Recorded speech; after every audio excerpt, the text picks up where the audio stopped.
Calvin's Institutes of the Christian Religion continued, still in Book 1, Chapter 17, sections 3 through 4 of this chapter on God's providence and the uses the believer can make of God's providence.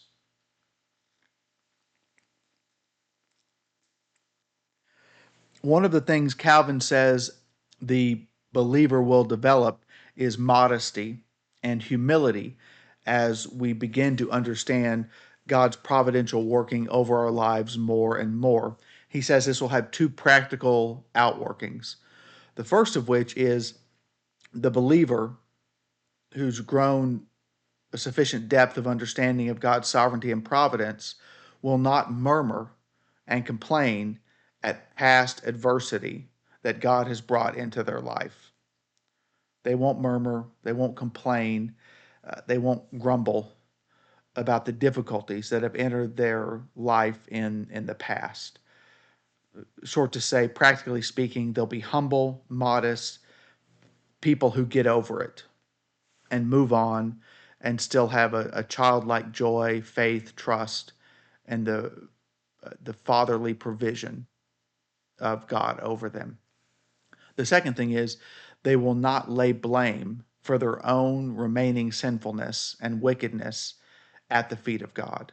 They won't try and charge God with being essentially the author of sin, personally speaking, sin in and over my own life, because we can rattle off the modern arguments.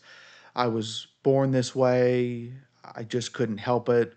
Life was too difficult. I had a moment of weakness. I snapped, yada, yada, so on and so forth. He gives the negative examples of Agamemnon and Plautus. Agamemnon, who, when life was quite literally falling apart all around him, said, "Don't blame me, but Jupiter and fate.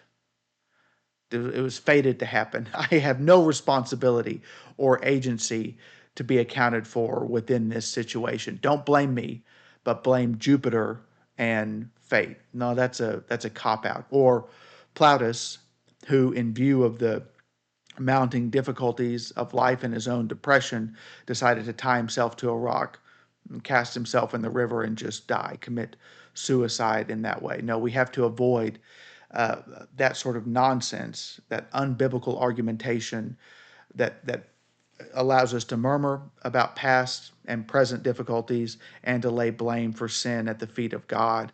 Because ultimately, if you become hyper Calvinistic or hyper providential in how you view or understand God's sovereignty over our lives, you will attempt to lay blame for sin at his feet to the point where the thief or the murderer or the one who does any injustice is somehow not only off the hook for it in terms of human agency and responsibility, but they're actually called virtuous or good because they're seen to be enacting the the will of God.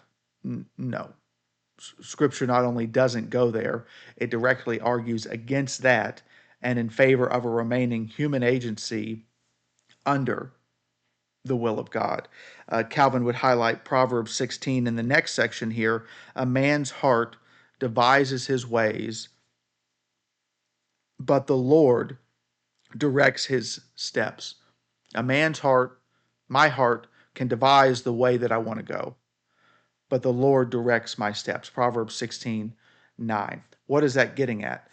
Well, it's the reality we experience in our day-to-day life.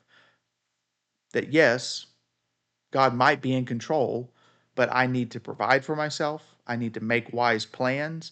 I need to get my affairs in order, at the end of my life when I'm 75, 85, however many years the Lord might give, or much fewer, as life teaches us.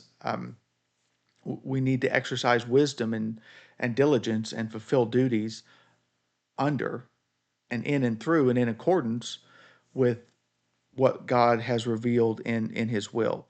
That is, things that proceed under his will doesn't discount the fact that I just can't sit back and wait. That was the problem with the Thessalonians that Paul had to address in view of imagining the resurrection of the dead was going to be imminent, they just stopped living, essentially, stopped working, stopped engaging. And he corrects that directly and says, no, that's not, if you're not going to work, then you shouldn't be allowed to eat. God's will doesn't provide for you in that way, except maybe in extraordinary circumstances. Well, I hope that that middle part of use of God's providence for the believer was a benefit to you. Thanks for listening.